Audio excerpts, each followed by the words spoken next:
Hello, അമ്മ മനസ്സിൻ്റെ പുതിയൊരു എപ്പിസോഡിലേക്ക് എല്ലാവർക്കും സ്വാഗതം. ചാനൽ ആദ്യമായിട്ട് കാണുന്നവരാണെങ്കിൽ ഒന്ന് സബ്സ്ക്രൈബ് ചെയ്തിട്ട് ലൈക്ക് ചെയ്യണേ. അപ്പോൾ മേഘയ്ക്ക് നല്ല സംശയമുള്ളതുകൊണ്ട് തന്നെ മനോഹരനോട് ചോദിക്കുന്നുണ്ട്, വീണ്ടും ചന്ദ്രിക എങ്ങനെയാണ് ഈ ജോലി ആരംഭിച്ചത്, അതിനുള്ള പണമൊക്കെ എവിടെ നിന്നാണ് കിട്ടിയത്. അപ്പോൾ ലക്ഷ്മി അവരുടെ സ്വർണ്ണമൊക്കെ ചന്ദ്രികയ്ക്ക് കൊടുത്തിരിക്കുകയാണല്ലോ, അത് പണയം വെച്ചിട്ടാണ് അവർ മെറ്റീരിയലും മെഷീനും ഒക്കെ വീണ്ടും ഇറക്കിയതെന്ന് മനോഹരൻ പറഞ്ഞു കൊടുക്കുന്നുണ്ട്. അത് കേട്ടത് തന്നെ ശരിക്കും മേഘയ്ക്ക് വല്ലാത്ത ദേഷ്യം തോന്നുകയാണ്. അതേപോലെ തന്നെ ജാനകിയെ കൊല്ലാൻ വേണ്ടിയിട്ടാണ് ജ്യോതിയുടെ സഹോദരൻ ഒരു പുതിയ ജോലിക്കാരിയെ ഏൽപ്പിച്ചിട്ടുണ്ടായിരുന്നത്. ആ ഒരു കാര്യത്തിലും അവർ വിട്ടുവീഴ്ചയൊന്നും ചെയ്യില്ല എന്ന് ജ്യോതിക്കും മനസ്സിലാവുന്നുണ്ട്. അതേസമയം ചന്ദ്രികയാണെങ്കിൽ ഏകദേശം സ്റ്റിച്ചിങ് ഒക്കെ കഴിഞ്ഞിട്ടുണ്ടായിരുന്നു. യൂണിഫോമിൻ്റെ പണികളൊക്കെ ഏകദേശം ഒരു 80% കഴിഞ്ഞിട്ടുണ്ട്. ആ സമയത്താണ് കറസ്പോണ്ടൻ്റ് അവിടെ വരുന്നത്. അദ്ദേഹം വന്ന് നോക്കുന്ന സമയത്ത് ഏകദേശം ജോലി കഴിയാറായിട്ടുണ്ട്. അദ്ദേഹത്തിൻ്റെ മുഖത്തും ആ ഒരു സംതൃപ്തി കാണാനുണ്ടായിരുന്നു. ചന്ദ്രികയോട് പറയുന്നുണ്ട്, കുഴപ്പമില്ലല്ലോ, പറഞ്ഞതുപോലെ തന്നെ 80% ജോലി കഴിഞ്ഞല്ലോ. ചന്ദ്രികയ്ക്കും അത് കേട്ടപ്പോൾ ഒരു സമാധാനവും സന്തോഷവും തോന്നുകയാണ്.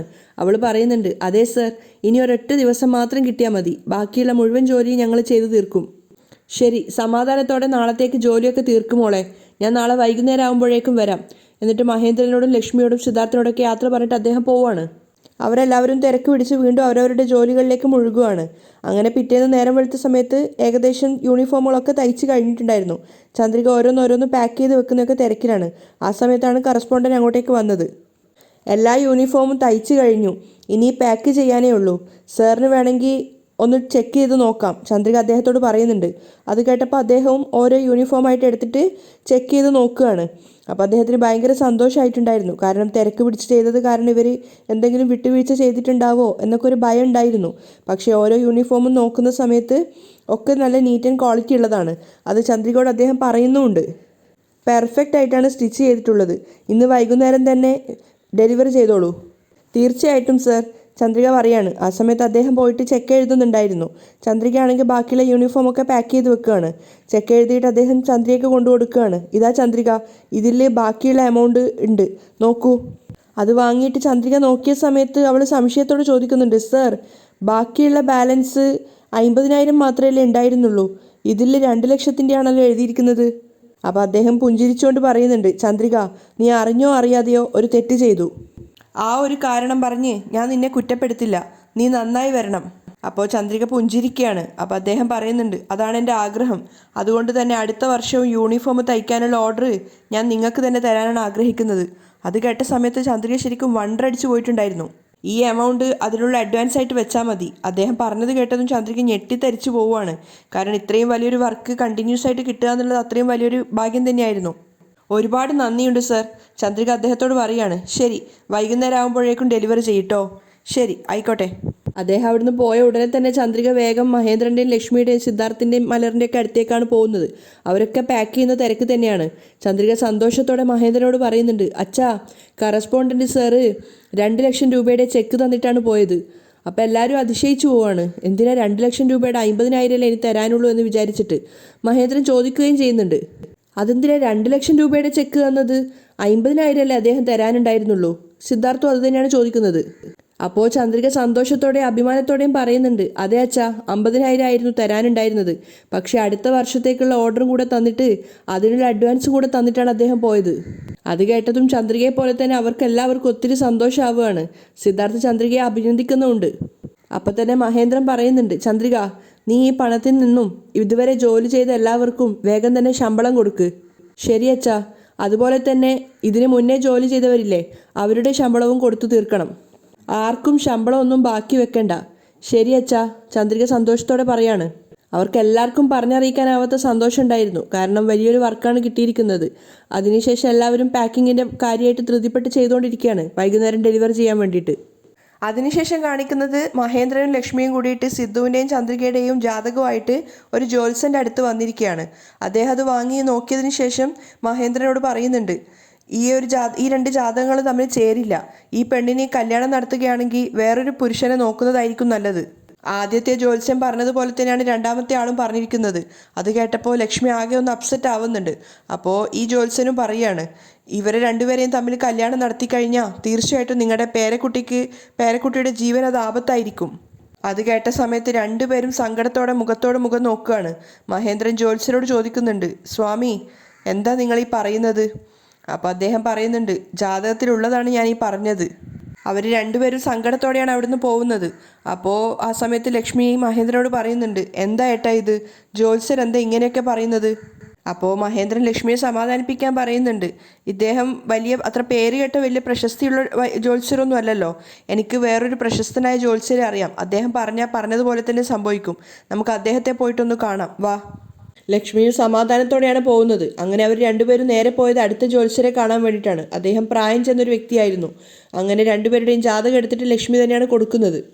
അദ്ദേഹവും ജാതകം പരിശോധിച്ചതിന് ശേഷം മഹേന്ദ്രനോടും ലക്ഷ്മിയോടുമായിട്ട് പറയുന്നുണ്ട്, ഈ രണ്ട് ജാതകങ്ങൾ തമ്മിൽ യാതൊരു പൊരുത്തവുമില്ല. നിങ്ങൾ ഈ ജാതകമായിട്ട് ഇവിടുന്ന് പോകുന്നതാ നല്ലത്. അപ്പോൾ മഹേന്ദ്രൻ പറയുന്നുണ്ട്, സ്വാമി, നിങ്ങൾ പറയുന്നത് എനിക്ക് മനസ്സിലാവുന്നില്ല. നിങ്ങളോട് തെളിച്ച് പറയണമെന്ന് ഞാൻ ആഗ്രഹിച്ചതല്ല, പക്ഷേ എങ്കിലും നിങ്ങൾ ഇങ്ങനെ ചോദിക്കുന്നത് കൊണ്ട് ഞാൻ പറയാം. അദ്ദേഹം പറയാണ്, അല്പം വിഷമമുള്ള കാര്യമാണ്. ഈ രണ്ട് ജാതകക്കാർക്ക് തമ്മിൽ കല്യാണം നടത്താതിരിക്കുന്നതാണ് ഈ പെണ്ണിൻ്റെ കുഞ്ഞിന് നല്ലത്. അങ്ങനെ ഒന്നും വകവെക്കാതെ നിങ്ങൾ കല്യാണം നടത്തുവാണെങ്കിൽ ആ കുട്ടിയുടെ ജീവന് തന്നെ അത് ആപത്താണ്. അത് കേട്ടതും ലക്ഷ്മിയും മഹേന്ദ്രനും ആകെ തകർന്നു പോയിട്ടുണ്ടായിരുന്നു. മഹേന്ദ്രൻ വീണ്ടും വിളിക്കുകയാണ്, സ്വാമി. അപ്പോൾ അദ്ദേഹം പറയുന്നുണ്ട്, ഞാൻ ജാതകത്തിലുള്ളത് മാത്രമാണ് പറഞ്ഞത്. കുട്ടിയുടെ ജീവന് നിങ്ങൾ വിലവെക്കുന്നുണ്ടെങ്കിൽ ചന്ദ്രികയുടെയും സിദ്ധാർത്ഥിൻ്റെയും കല്യാണം നടത്തരുത്. അങ്ങനെ സംഭവിച്ചാൽ തീർച്ചയായിട്ടും കുട്ടി മരണപ്പെടുക തന്നെ ചെയ്യും. അപ്പോൾ മഹേന്ദ്രൻ ലക്ഷ്മി ടെൻഷനോടെ നോക്കുകയാണ്. മഹേന്ദ്രൻ എന്തോ അദ്ദേഹത്തോട് പറയാൻ ശ്രമിച്ചപ്പോഴേക്കും അദ്ദേഹം വീണ്ടും പറയുന്നുണ്ട്, നിങ്ങൾ എത്ര തന്നെ പറഞ്ഞിട്ടും കാര്യമില്ല. ഇതിന് പ്രത്യേകിച്ച് ഒരു പരിഹാരവും ഇല്ല. നിങ്ങൾക്ക് പോവാം. അദ്ദേഹം ജാതകം തിരിച്ചു കൊടുത്ത് അവരെ പറഞ്ഞു വിടുകയാണ്. അവിടുന്ന് തിരിച്ചു വരുന്ന വഴി ലക്ഷ്മിയും മഹേന്ദ്രനും ആകെ തകർന്നൊരവസ്ഥയിലാണ് ഉണ്ടായിരുന്നത്. അതേസമയം ജാനകി പൂജാമുറിയിലാണ് എന്തൊക്കെയോ പ്രാർത്ഥിച്ചുകൊണ്ടൊക്കെ നിൽക്കുകയാണ്. സുന്ദരിയാണെങ്കിൽ അവിടെ പച്ചക്കറി അരിഞ്ഞുകൊണ്ടിരിക്കുന്നുണ്ട്. സുന്ദരി പച്ചക്കറി അരിയുന്നത് നിർത്തിയിട്ട് ജാനകിയെ തന്നെ നോക്കുകയാണ്. അതിനുശേഷം ചുറ്റിലും വീട്ടിൽ ആരെങ്കിലും ഉണ്ടോ നോക്കുന്നുണ്ട്. അതിനുശേഷം അവർ സ്വയം ചിന്തിക്കുകയാണ്, ഇപ്പോൾ വീട്ടിൽ ആരുമില്ല, ഞാനും ജാനകി അമ്മയും മാത്രമേ ഉള്ളൂ. ഇതായിരിക്കും ജാനകി അമ്മയെ കൊല്ലാൻ പറ്റിയ ഏറ്റവും നല്ല സന്ദർഭം. അവർ പച്ചക്കറി അരിഞ്ഞുകൊണ്ട് തന്നെ ജാനകിയെ നോക്കിക്കൊണ്ട് ചിന്തിക്കുകയാണ്. സുന്ദരിയുടെ മനസ്സിലിരിപ്പൊന്നും അറിയാതെ ജാനകി അവിടെ പൂജാമുറിയെ പ്രാർത്ഥിച്ചുകൊണ്ടിരിക്കുകയാണ്. ഇങ്ങനെ ചിന്തിച്ചുകൊണ്ട് പച്ചക്കറി അരിഞ്ഞത് കൊണ്ട് തന്നെ ആയിരിക്കണം സുന്ദരിയുടെ കയ്യിലേക്ക് കത്തി തട്ടുകയാണ്. ബ്ലഡ് വന്നതുകൊണ്ട് അവർ വേഗം പോയി കൈ കഴുകുന്നുണ്ട്. അതിനുശേഷം കാണിക്കുന്നത് ജാനകി ടെറസിലിരുന്നിട്ട് ഒരു ബാഗ് തയ്ക്കുകയാണ്. ആ സമയത്ത് അവർക്കെന്തോ ഒരു വല്ലാത്ത പരവേശം തോന്നുന്നുണ്ട്. അപ്പം കുറച്ച് വെള്ളത്തിന് വേണ്ടിയിട്ട് അവർ സുന്ദരിയെ വിളിക്കുന്നുണ്ട്. സുന്ദരി താഴെ പാചകം ചെയ്യുന്ന തിരക്കിലാണ്. 2-3 വട്ടം ജാനകി വിളിച്ചപ്പോഴേക്കും സുന്ദരി കേട്ടിട്ട് വേഗം മുകളിലേക്ക് വരുന്നുണ്ട്. അപ്പോൾ ജാനകി സുന്ദരിയോട് പറയുന്നുണ്ട്, എനിക്കെന്തോ വല്ലാത്ത ക്ഷീണം പോലെ തോന്നുകയാണ്, കുടിക്കാൻ കുറച്ച് വെള്ളം കൊണ്ടുതരണമെന്ന്. സുന്ദരി വേഗം തന്നെ വെള്ളം എടുത്ത് കൊടുക്കുകയാണ്. അപ്പോൾ ജാനകി അത് കുടിക്കുന്നുണ്ട്. പക്ഷേ എന്നിട്ടും ജാനകിക്ക് എന്തൊക്കെയോ ഒരു അസ്വസ്ഥത പോലെ തോന്നുകയാണ്. അവരത് സുന്ദരിയോട് പറയുന്നുണ്ട്, സുന്ദരി, എന്താണെന്ന് മനസ്സിലാവുന്നില്ല, രാവിലെ മുതലേ എനിക്കെന്തോ നെഞ്ചൊക്കെ വല്ലാതെ മിടിക്കുന്നുണ്ട്. താഴെ ടേബിളിൻ്റെ മേൽ പ്രഷറിൻ്റെ ഗുളികയുണ്ട്, അതൊന്ന് എടുത്തിട്ട് വരാമോ? ശരി, ഞാൻ എടുത്തിട്ട് വരാം മാഡം എന്ന് പറഞ്ഞിട്ട് സുന്ദരി വേഗം താഴെ പോയി ഗുളിക എടുത്തുകൊണ്ട് വന്നിട്ടുണ്ടായിരുന്നു. എന്നിട്ട് ജാനകിക്ക് കൊടുത്തപ്പോൾ ജാനകി ആ വെള്ളം കൂട്ടിയിട്ട് ആ ഗുളിക കുടിക്കുകയാണ്. അതിനുശേഷം ജാനകി തിരിച്ച് ആ വെള്ളത്തിൻ്റെ ബോട്ടിൽ സുന്ദരി ഏൽപ്പിച്ചിട്ട് പറയുന്നുണ്ട്, ശരി, നീ പോയി നിൻ്റെ ജോലി ചെയ്തോളൂ. ശരിയെന്ന് പറഞ്ഞിട്ട് സുന്ദരി താഴേക്ക് പോകുന്നുണ്ട്. പക്ഷേ സുന്ദരി ശരിക്കും താഴേക്ക് പോയിട്ടുണ്ടായിരുന്നില്ല. ജാനകി അറിയാതെ അവർ ആ ഒരു ടെറസിൻ്റെ ഒരു ബാക്ക് സൈഡിലായിട്ട് മറഞ്ഞു നിൽക്കുകയാണ്. അതും ഒരു കൗശലത്തോടു കൂടി ജാനകിയെ തന്നെ നോക്കിക്കൊണ്ടാണ് നിൽക്കുന്നത്. ആ സമയത്ത് കുറച്ചു നേരം കൂടി കയ്യിലിരുന്ന ബാഗ് തയ്ച്ചെങ്കിലും കുറച്ച് സമയം കഴിഞ്ഞപ്പോഴേക്കും ജാനകിക്ക് എന്തോ വീണ്ടും വല്ലായിക പോലെ തോന്നുകയാണ്. അവരിങ്ങനെ നെറ്റിയിൽ കൈവച്ചിട്ട് പറയുന്നുണ്ട്, എന്തോ ഒരു തല ചുറ്റുന്നത് പോലെയൊക്കെ തോന്നുവാണല്ലോ. അത് പ്രതീക്ഷിച്ചതുപോലെ തന്നെ സുന്ദരി അവിടെ വാതിലിൻ്റെ മറവിൽ നിൽക്കുന്നുണ്ടായിരുന്നു. അല്പനേരം കൂടി അവിടെ ഇരുന്നെങ്കിലും ജാനകിക്ക് ഒട്ടും വയ്യാത്ത പോലെ തോന്നുന്നത് കൊണ്ട് ജാനകി വിചാരിക്കുകയാണ് നേരെ റൂമിൽ പോയി കിടക്കാമെന്ന്. ജാനകി ആകെ ഒരു ടെൻഷനിലും പരവേശത്തിലുമാണ് ഉണ്ടായിരുന്നത്. ആ സമയത്ത് സുന്ദരി വിചാരിക്കുന്നുണ്ട്, എന്തായാലും ഇപ്പോൾ റൂമിൽ കിടക്കാൻ വേണ്ടിയിട്ട് വരും, ആ സമയത്ത് ഇവരെ ഈ ടെറസിൽ നിന്നും താഴേക്ക് തള്ളിയിടാം. അങ്ങനെ സുന്ദരി വിചാരിച്ചതിന് കുറച്ച് സമയം കഴിഞ്ഞപ്പോഴേക്കും ജാനകി ടെറസിൽ നിന്നും പുറത്തേക്ക് വരികയാണ്. അവർ വരുന്ന ആ ഒരു സമയം തന്നെ സുന്ദരി മെല്ലെ കാല് വെച്ചിട്ട് ആ വീൽ ചെയറിനൊരു തട്ട് കൊടുക്കുന്നുണ്ടായിരുന്നു. അതുകൊണ്ട് തന്നെ ആ ഒരു സ്റ്റെയർ കേസിൽ നിന്നും ജാനകി വീൽ ചെയറോടെ താഴത്തേക്ക് വീഴുകയാണ്. അത് കണ്ട് ആസ്വദിച്ച് നിൽക്കുകയാണ് സുന്ദരി. മുഴുവൻ സ്റ്റെപ്പിലും തട്ടിയിട്ടാണ് ജാനകി താഴേക്ക് വീഴുന്നത്. ശബ്ദം കേട്ടിട്ടാണ് സിദ്ധാർത്ഥ് അങ്ങോട്ടേക്ക് നോക്കുന്നത്. സിദ്ധു കാണുന്നത് അവൻ്റെ അമ്മ താഴേക്ക് വീഴുന്നതാണ് സ്റ്റെയർ കേസ് വഴി.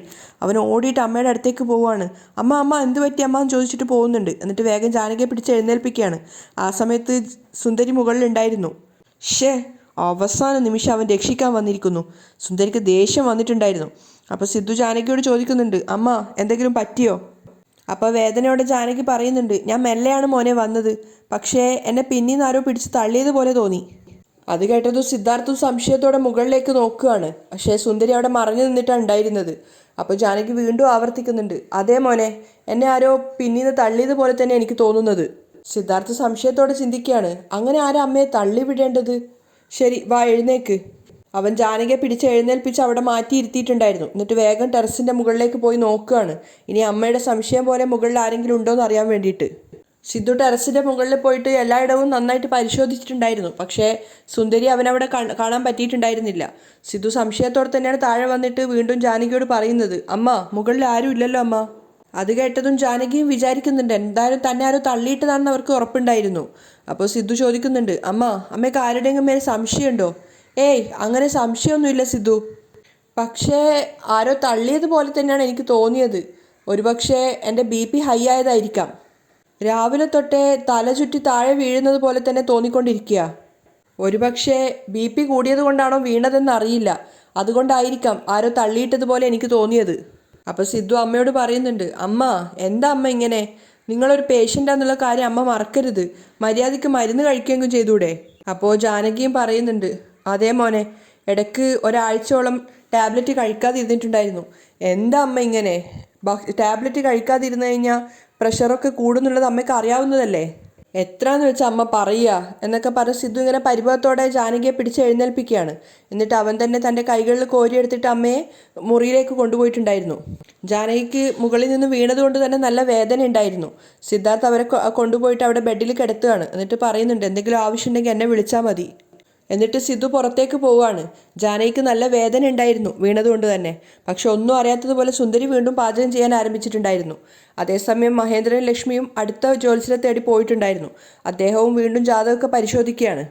അതിനുശേഷം മുഖത്തത്ര തെളിച്ചമൊന്നുമില്ലാതെ അദ്ദേഹം മഹേന്ദ്രനോട് ചോദിക്കുന്നുണ്ട്, ഇതിനു മുന്നേ ഈ ജാതകം എത്ര പേരെ കാണിച്ചിട്ടുണ്ട്? അപ്പോൾ മഹേന്ദ്രൻ ലക്ഷ്മിയെ നോക്കിക്കൊണ്ട് പറയാണ്, ഒരു 4-5 പേരെ കാണിച്ചിട്ടുണ്ട്. അവരൊക്കെ എന്താ പറഞ്ഞത്? അത് കേട്ടതും മഹേന്ദ്രൻ്റെ ലക്ഷ്മിയുടെ മുഖം വാടുകയാണ്. അവർ മറുപടിയൊന്നും പറയുന്നില്ല. അപ്പം ജ്യോത്സ്യർ തന്നെ പറയുന്നുണ്ട്, അവരൊക്കെ എന്താ പറഞ്ഞതെന്ന് എനിക്കറിയാം. അത് തന്നെയാണ് എനിക്കും പറയാനുള്ളത്. സിദ്ധാർത്ഥിനും ചന്ദ്രികയ്ക്കും കല്യാണം നടത്തിയാൽ അത് മലറിൻ്റെ ജീവന് തന്നെ ആപത്തായിരിക്കും. അദ്ദേഹവും കൂടി അങ്ങനെ പറഞ്ഞപ്പോൾ ലക്ഷ്മിക്കും മഹേന്ദ്രനും പിന്നീടൊന്നും പറയാനുണ്ടായിരുന്നില്ല. അവർ സങ്കടത്തോടെ മുഖവും താഴ്ത്തിയിരിക്കുകയാണ്. അപ്പോൾ ജ്യോത്സ്യർ പറയുന്നുണ്ട്, ഈ 2 ജാതകക്കാർക്കും ജന്മശനി ഉച്ചസ്ഥായിലാണുള്ളത്. ഈ 2 ജാതകക്കാരും തമ്മിൽ ചേർന്ന കുട്ടിയുടെ ജീവനാണ് ആപത്ത്. കുട്ടിയുടെ ജീവന് മാത്രമല്ല, നിങ്ങളുടെ അച്ഛനും അമ്മയുടെ ജീവനും ആപത്താണ്. ഇതിനപ്പുറം എനിക്കൊന്നും പറയാനില്ല. അപ്പോൾ മഹേന്ദ്രൻ വീണ്ടും റിക്വസ്റ്റ് ചെയ്യാണ്, ഇതിനെന്തെങ്കിലും ഒരു പരിഹാരം ഉണ്ടാവോ? അങ്ങനെയാണെങ്കിൽ നമുക്ക് പരിഹാരം ചെയ്യാലോ. അപ്പോൾ അദ്ദേഹം വീണ്ടും ജാതകം നോക്കിയതിന് ശേഷം മഹേന്ദ്രനോട് പറയുന്നുണ്ട്, അറിഞ്ഞിട്ട് ഒറ്റ പരിഹാരമേ ഉള്ളൂ. ശരി, എന്തായാലും അത് പറഞ്ഞോളൂ, നമ്മളത് ചെയ്തോളാം.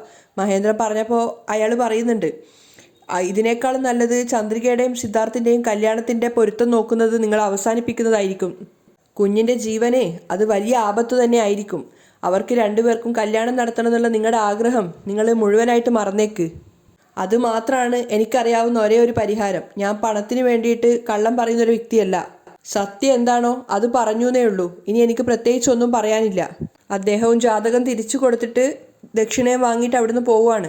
പക്ഷെ അദ്ദേഹം പോയതിനു ശേഷം ലക്ഷ്മിക്ക് പെട്ടെന്ന് എന്തോ ഒരു തളർച്ച പോലെ തോന്നിയിട്ട് അവരവിടെ നിലത്തിരിക്കുകയാണ്. അവർക്ക് ബോധം മറയുന്നത് പോലെ തോന്നുന്നുണ്ടായിരുന്നു. അതുകൊണ്ട് തന്നെ മഹേന്ദ്രൻ പോയിട്ട് വേഗം ഒരു ബോട്ടിൽ വെള്ളം വാങ്ങിക്കൊണ്ട് വന്നിട്ട് ലക്ഷ്മിയുടെ മുഖത്തേക്ക് തളിക്കുകയാണ്. അപ്പോഴാണ് ലക്ഷ്മി കണ്ണ് തുറന്നത്. എന്നിട്ട് ആ വെള്ളം ലക്ഷ്മിക്ക് കുടിക്കാനും കൊടുക്കുന്നുണ്ട്. അതിനുശേഷം കരഞ്ഞുകൊണ്ട് ലക്ഷ്മി മഹേന്ദ്രനോട് പറയാണ്, എല്ലാവരും എന്തായിട്ടാ ഒരുപോലെ തന്നെ പറയുന്നത്? എനിക്കെന്തോ വല്ലാതെ ഭയമാവുന്നു.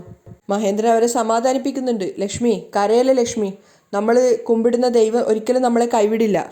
പക്ഷെ എന്തോ അതൊന്നും ലക്ഷ്മിയെ സമാധാനിപ്പിക്കുന്ന വാക്കുകളായിരുന്നില്ല. അവരുടെ കണ്ണ് നിറഞ്ഞുകൊണ്ട് തന്നെ ഇരിക്കുകയാണ്. അവിടെയാണ് ഇന്നത്തെ എപ്പിസോഡ് വൈൻഡപ്പ് ചെയ്യുന്നത്.